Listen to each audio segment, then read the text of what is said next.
Today, we spend the hour with Julian Assange, the founder of WikiLeaks. It's been nearly 5 years since he entered the Ecuadorian embassy in London seeking political asylum, fearing a Swedish arrest warrant could lead to his extradition to the United States. Despite being holed up in the embassy, Assange's impact is still being felt across the globe. His asylum case recently became an issue in the Ecuadorian presidential election. The right-wing candidate Guillermo Lasso had vowed to remove Assange from the embassy if he won.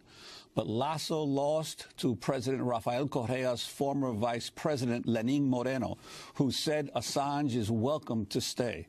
Meanwhile, WikiLeaks recently began releasing a massive trove of secret CIA documents, exposing how the agency has developed tools to hack into and spy on principal phones, computers, and televisions all over the world. WikiLeaks described the leak as the largest ever release of confidential documents on the CIA. WikiLeaks' activity before the 2016 election is also still generating headlines. Just before the Democratic National Convention last July, WikiLeaks published 20,000 internal emails from the Democratic National Committee.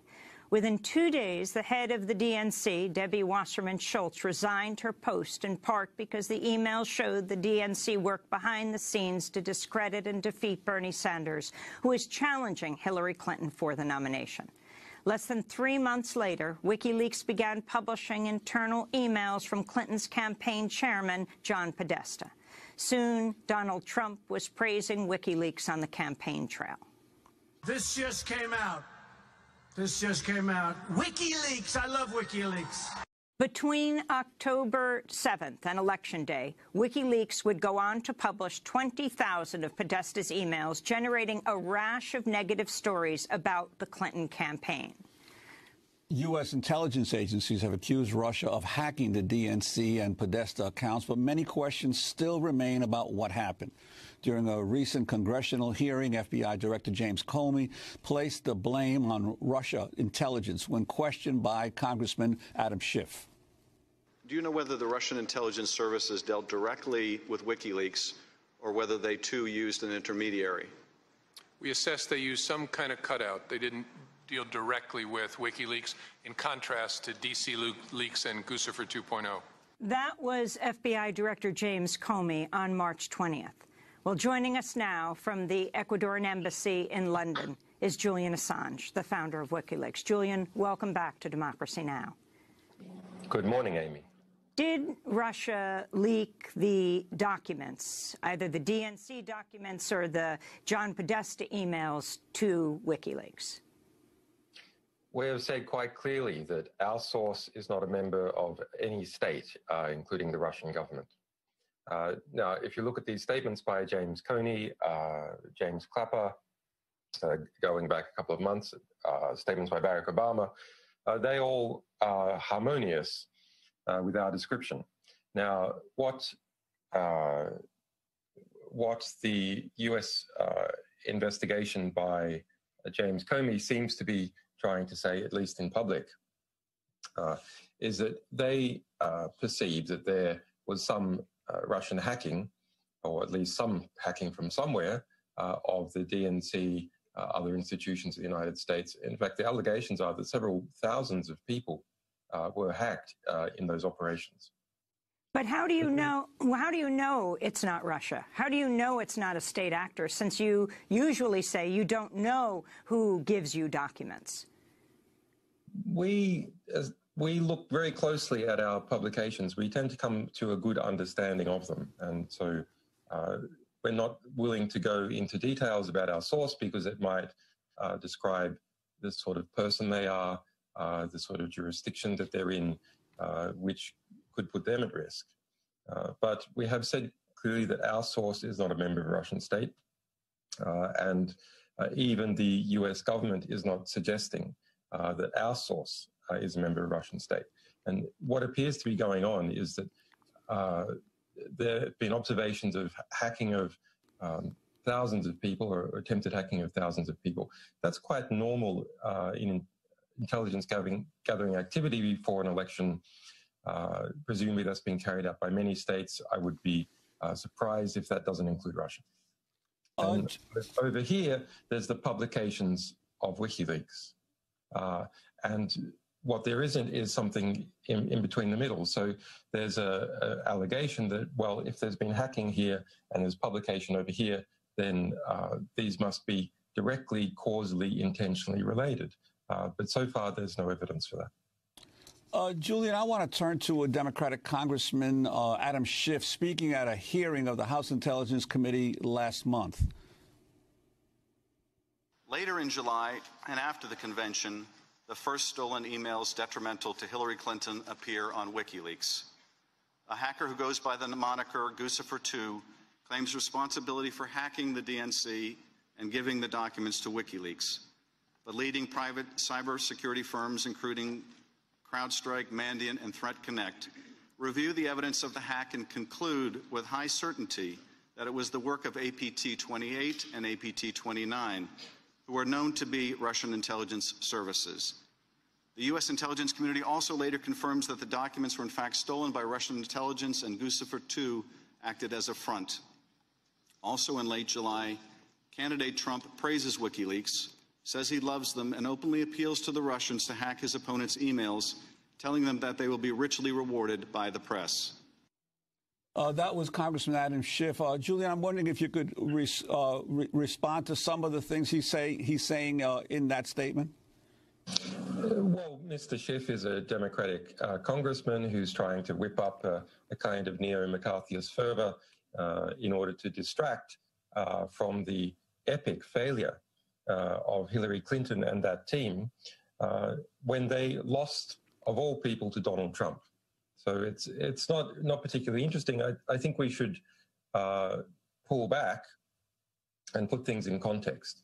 The United States government, since 1950, has intervened in 81 elections, interfered, to use Schiff's language, in 81 elections.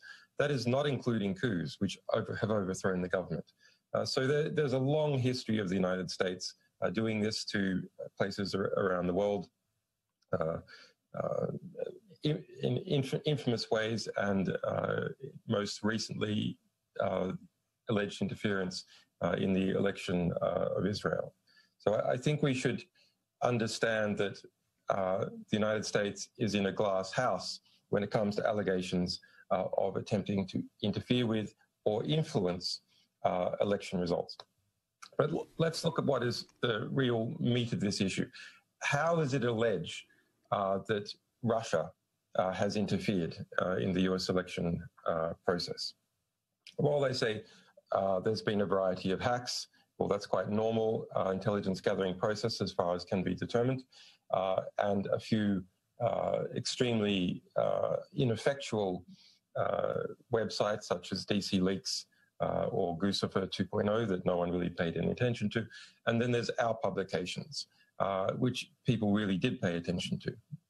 Now, what is in our publications? Well, from our perspective, we've just published accurately and fairly what Hillary Clinton said her positions were in her secret speeches to Goldman Sachs and in relation to the DNC and its attempt to rig the election to exclude the primary process, to exclude Bernie Sanders.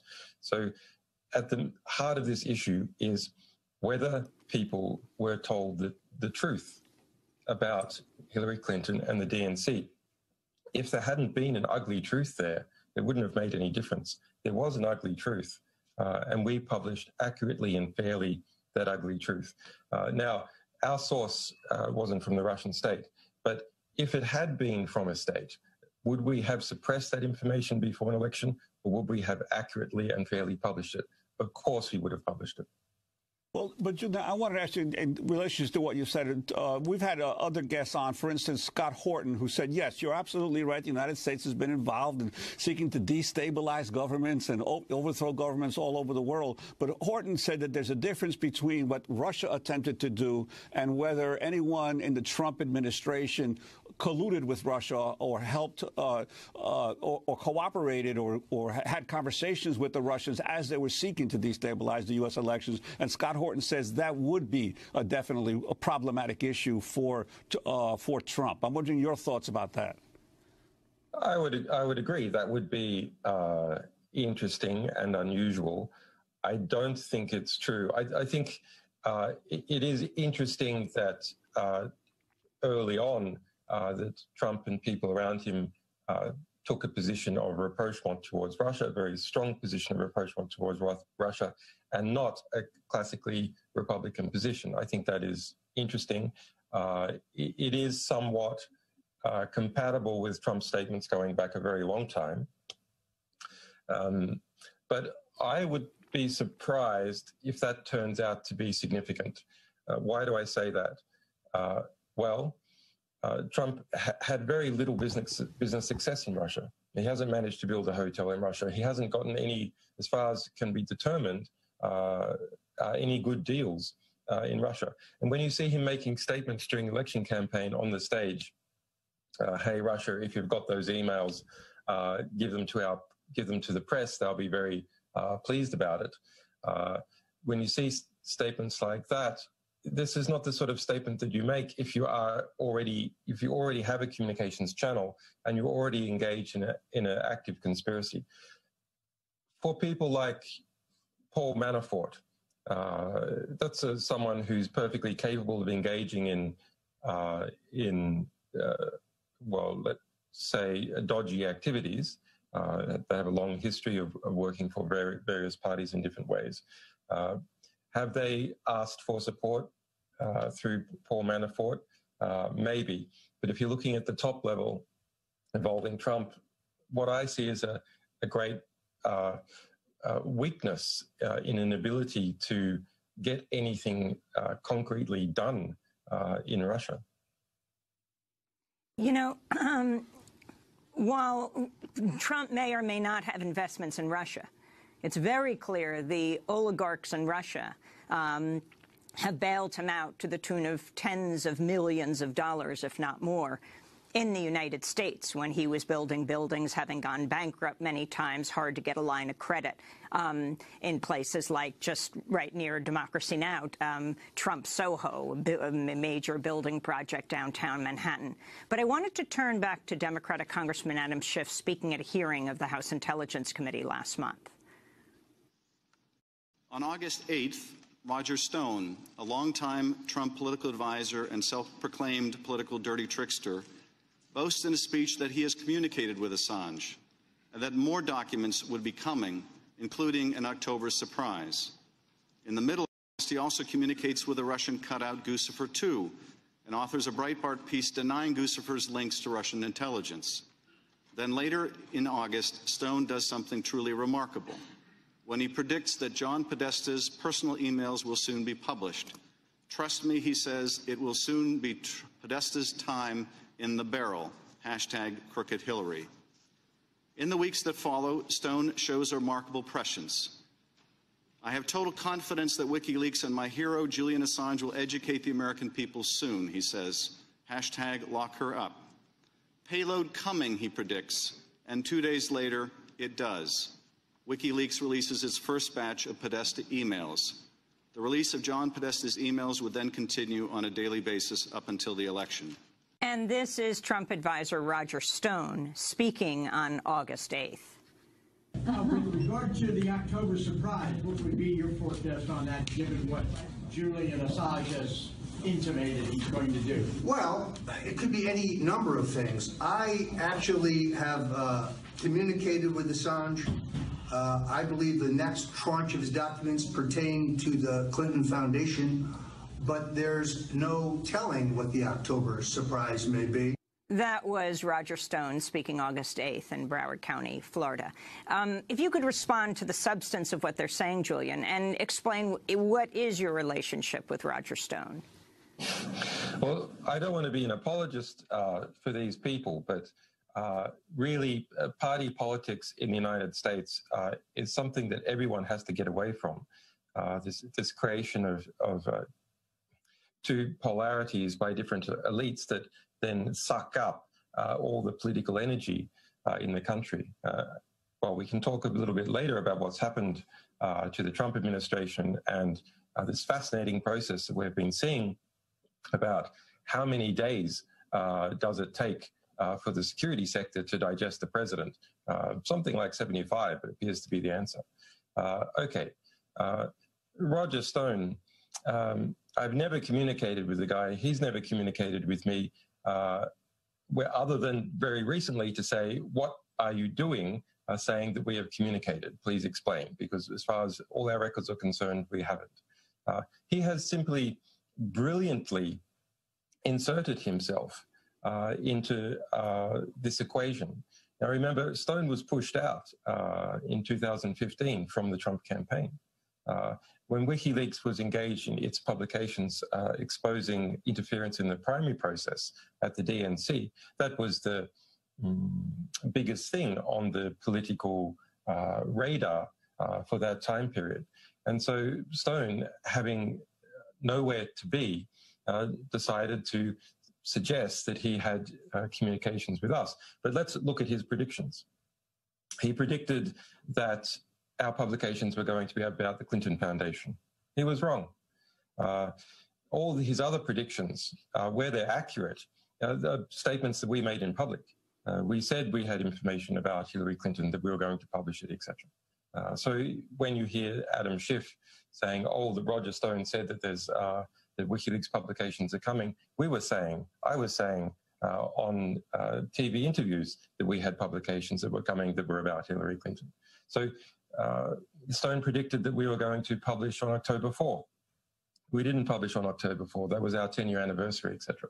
Literally, there's no predictions that he has made in relation to us that have come true that have not been public.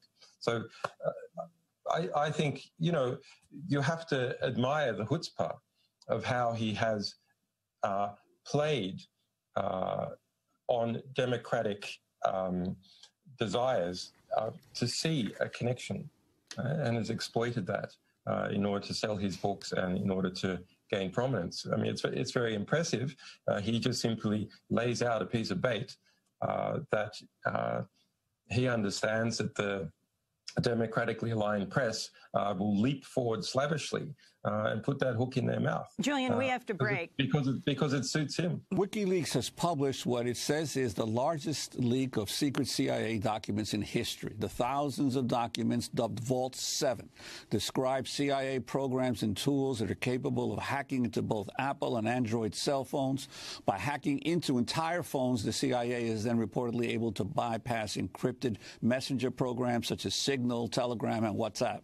Although, contrary to many news reports, the documents do not show the CIA has developed tools to hack these encrypted services themselves. The documents also outline a CIA and British intelligence program called Weeping Angel, through which the spy agency can hack into a Samsung smart television and turn it into a surveillance device that records audio conversations, even when it appears to be off. To talk more about the Vault 7 documents, we're going back to the Ecuadorian embassy in London. We already are joined by Julian Assange, the founder of WikiLeaks. Talk about the significance of this latest release of documents, Julian, that WikiLeaks has engaged in. Vault 7 is the largest intelligence leak in history.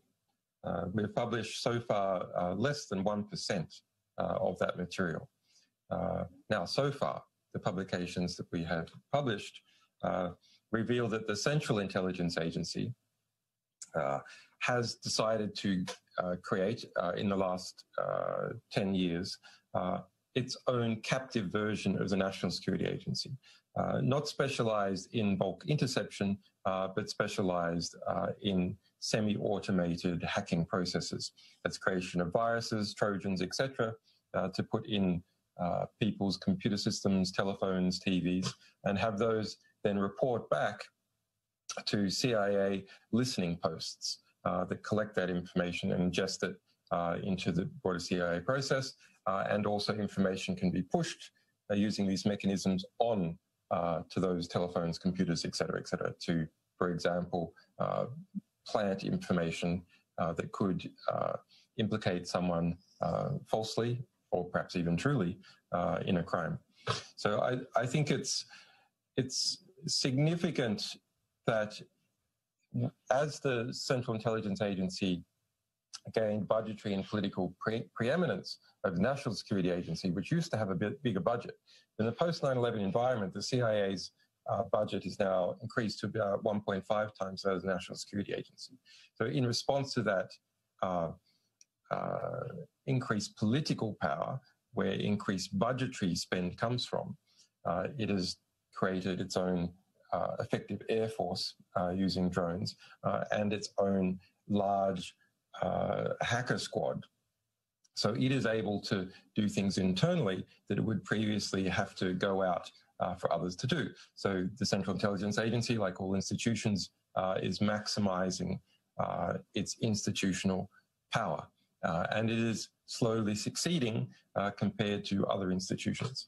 Now, in response to the various disclosures about the National Security Agency, most importantly, the Edward Snowden disclosures of 2013, industry has responded to market demand in various places, and various engineers ideologically also invested in this to introduce encryption in WhatsApp, in Signal,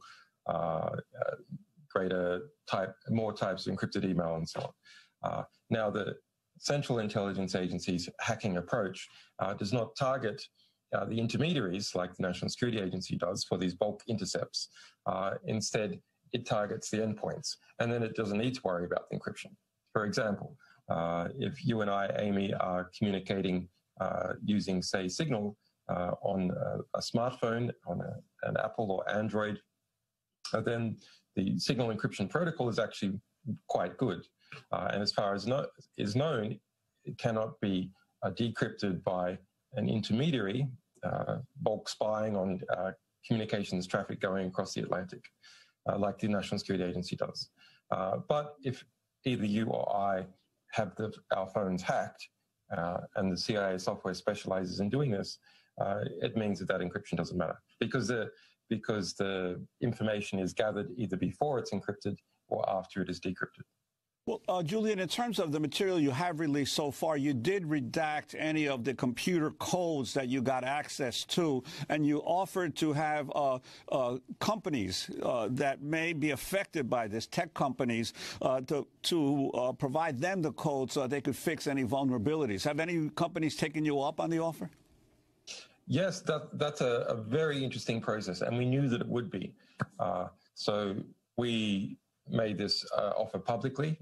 And we also wrote to a number of the large companies such as Apple, Microsoft, Google, Mozilla, which produces the Mozilla browser, etc. Now, the European companies responded almost immediately. Some even approached us. A couple of US companies, such as Mozilla, responded immediately. And we were also approached by a security engineer at Cisco. Google, Apple, and Microsoft took 8 or 9 days, depending on the company, to respond. Now, that means that they were putting all the users at risk for 8 or 9 days. What was happening in that 8 or 9 days?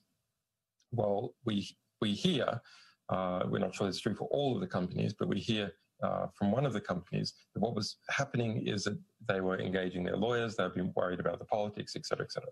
My guess is that on the legal front, a type of collaboration involving classified material, it could be argued to be conspiracy to commit espionage. Now, of course, that's not actually practically possible in the US court system, or politically possible. And then these companies have individuals within them who have security clearances because they work on classified projects for the government. And particularly the security divisions of Apple, Google, Microsoft, etc., have people with security clearances in them, and who might lose their security clearances if they're engaged in working on information that is being distributed not through a formal process. So what you see in all those big three taking 8 or 9 days is some kind of collaboration, either directly with each other or through a third party, say like the Department of Justice, to understand what role that they're going to play. And the role that they ended up playing is saying, no, we don't agree to fix anything which we had asked for. within 90 days.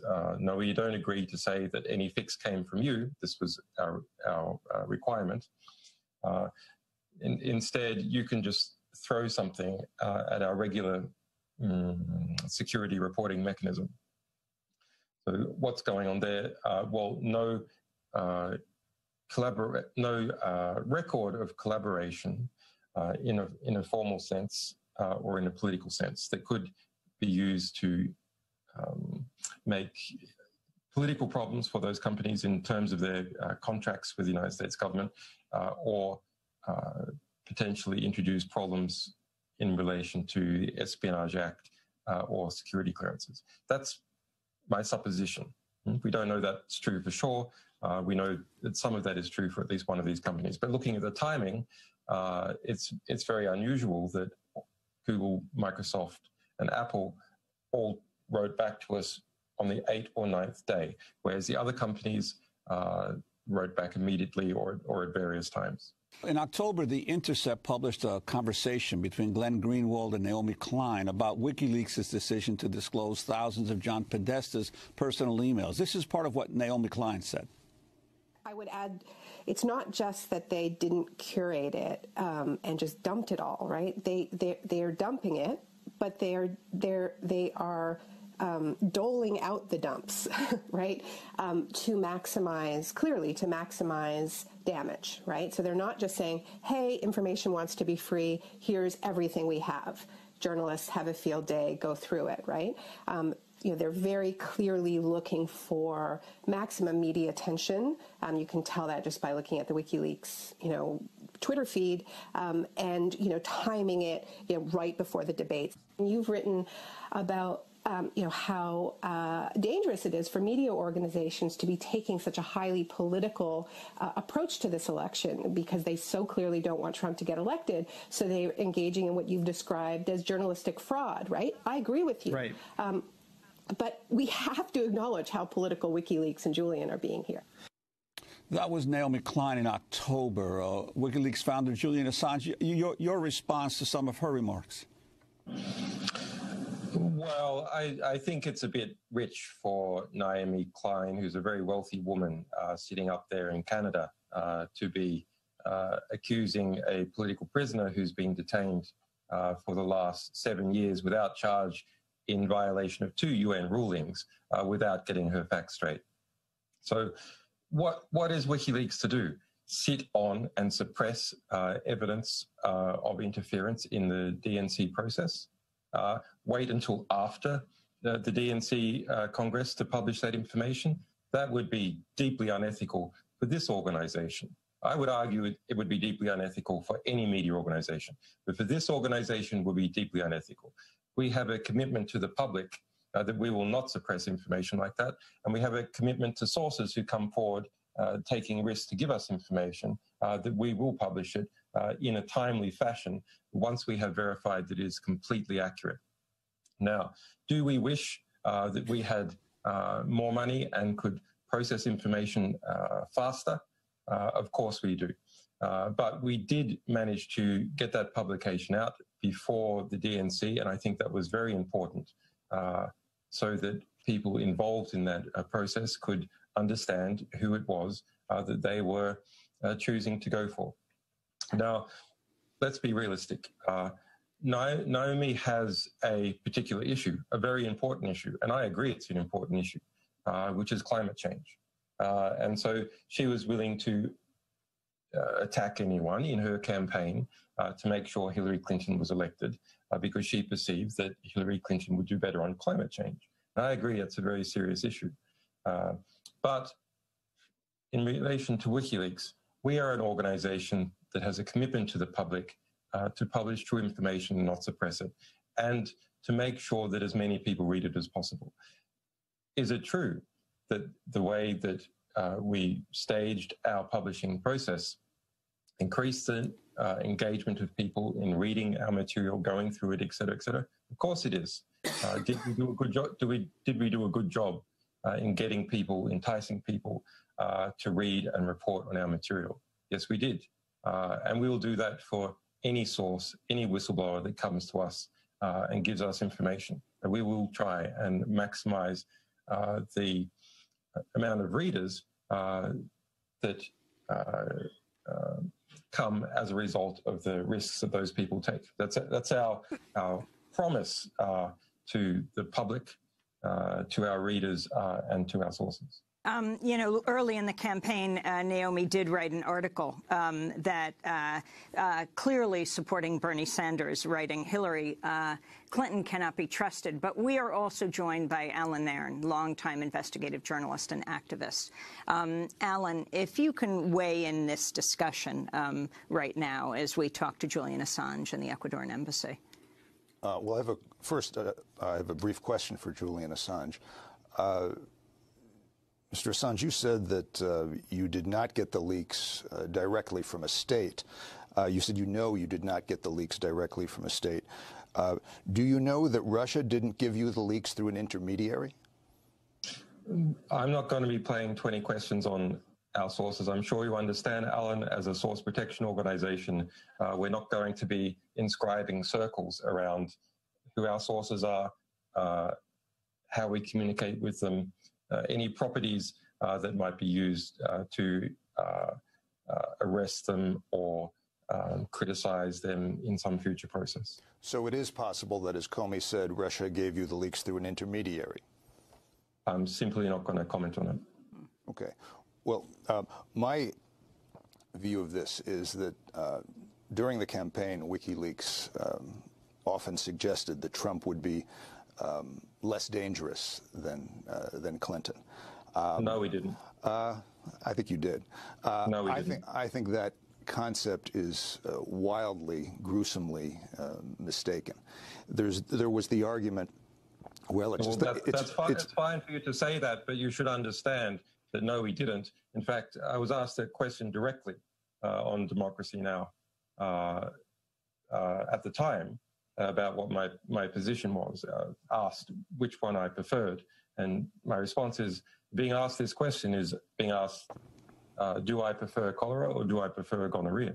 Okay, well, let's say if you frame it that way, the idea that the two... Historical revisionism. Historical revisionism is occurring, and you understand why it is occurring, because the Democratic Party had, I think it's lost now, but the Democratic Party had a moment for very important internal reform after its epic loss to Donald Trump. The two, a very disliked candidate as far as the polling is concerned. So the Democratic Party had an epic loss. Who was responsible for that epic loss? The Democrats. Well, the Democratic Party was, and its various structures, its institution, etc. The Democrats are responsible for that epic loss, no question. But if was those people telling the public the truth, if those people are not responsible, people take the truth and they absorb it and they think about it and they do what they want with it. And the reality is the American people so disliked what was being offered to them by the Democratic Party that they decided that they preferred to blow it all up rather than have Hillary Clinton. They decided they would throw the Trump grenade. I agree with that. However, I would note that the Trump campaign thought that WikiLeaks was on their side. Now, the idea that Mr. Assange just suggested that Trump and Clinton were equally dangerous, two different deadly diseases, I think is wildly and gruesomely mistaken. Clinton represented a criminal establishment, but Trump and the people he brought in with him make it worse, make it even more criminal. This idea that it was just a choice between the lesser of two evils. Well, in politics, in life, you fight like hell to have good choices, to have better choices. In this case, Sanders was a better alternative. But once that is no longer possible, then of course you choose the lesser evil. What do you want? More evil? More killing? More pollution? More abuse of immigrants? More racism? More impunity for corporations? More aid to death squads? More spending for the military? All of that is what you get with Trump, in distinction to the other bad things you would have gotten with Clinton. And the win of Clinton was not, or I'm sorry, the victory of Trump was not equally as bad as it would have been if Clinton had lost. It's a catastrophe. It's an utter catastrophe. And those who are poorest, those who are already most oppressed and most vulnerable, are the ones who are suffering most as a result. And we ain't seen nothing yet. They're just getting started. Now with Gorsuch coming on the Supreme Court, and with the possibility that the legislative filibuster in the Senate will be abolished, as well as the Supreme Court filibuster, if that happens, that will give Trump and the radical Republican right, who now control the Congress, essentially absolute power. The only thing standing in their way will be some federal judges, which means that within the system there will be no blocking power. There will be nothing to stop them. In that case, the only way to stop them will be from outside the federal system, which means in the streets, or from the systems of the states and localities. We're in the midst of a right-wing revolution. I agree that a lot of this discussion about Russia and leaks is misguided, a lot of it, and it's diverting attention from two main facts. One, we're in the midst of a right-wing revolution that must be stopped and reversed. Two, the Democratic establishment discredited themselves, and they have to be removed and replaced by the Democratic base. Julian, your response, I'd like to also, if you can, talk about, you've mentioned it numerous times, the existence of the deep state and what the relationship of the deep state is to your perspective about what's going on right now in the United States. Well, look, up until very recently, and I guess we still have to see how it goes, I've been delighted by the conflict that has been occurring between the incoming administration and between the security services, etc. Why is that? Because it has shed light on both. It is resulting in the courts throwing nooses around the power of the presidency and tying them down. And I mean, that's something that I predicted would happen, and it is happening very rapidly. The problem for party politics in the United States is that the Democrats have been in collapse for almost 8 years at the council level, at the state level, and at the national level. So the election of Donald Trump, while he's an unusual person psychologically and Hillary Clinton was a particularly bad candidate, is actually part of something that's much bigger. And it's very interesting to think what that is, and because any solution in terms of party politics has to understand why it is that the democratic machinery has seemingly been in inexorable collapse over the last 8 years. And you can perhaps say it's to do with gross economic factors, perhaps the professionalization of the democratic class, where you have a revolving door of contractors and so on. You can see this in our DNC leaks, that you have educated, professionalized Democrats who have lifted off the working class base and who are then involved in a revolving door system, becoming lobbyists, going back into the DNC, etc. If you read the emails we've published about John Podesta, you can see that this is not just simply something that happens. This is an expectation within that community.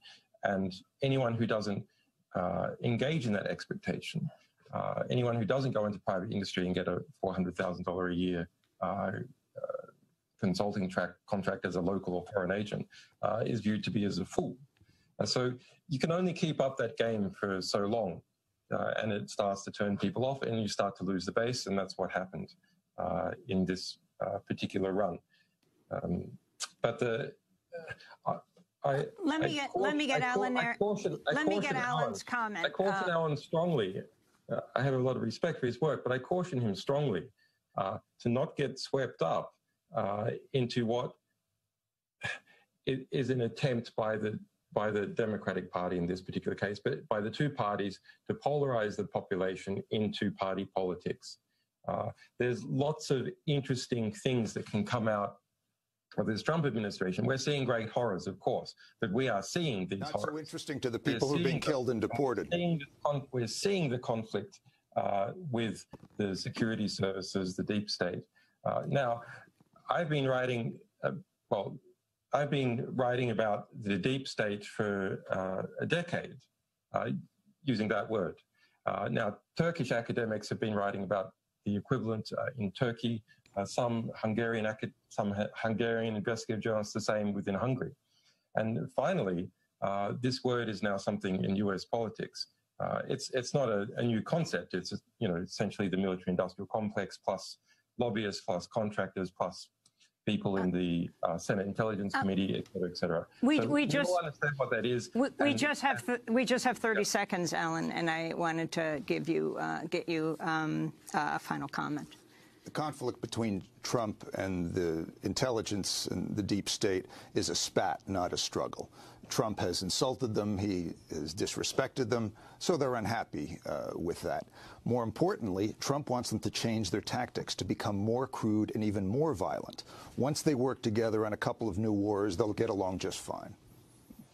Well, we're going to leave it there. I want to thank you for joining us, Alan Aaron and Julian. In our last 10 seconds, you're coming up on 5 years in the embassy. How are you doing in the Ecuadorian embassy in London? Well, last year, I won an epic victory against the UK government and the Swedish government.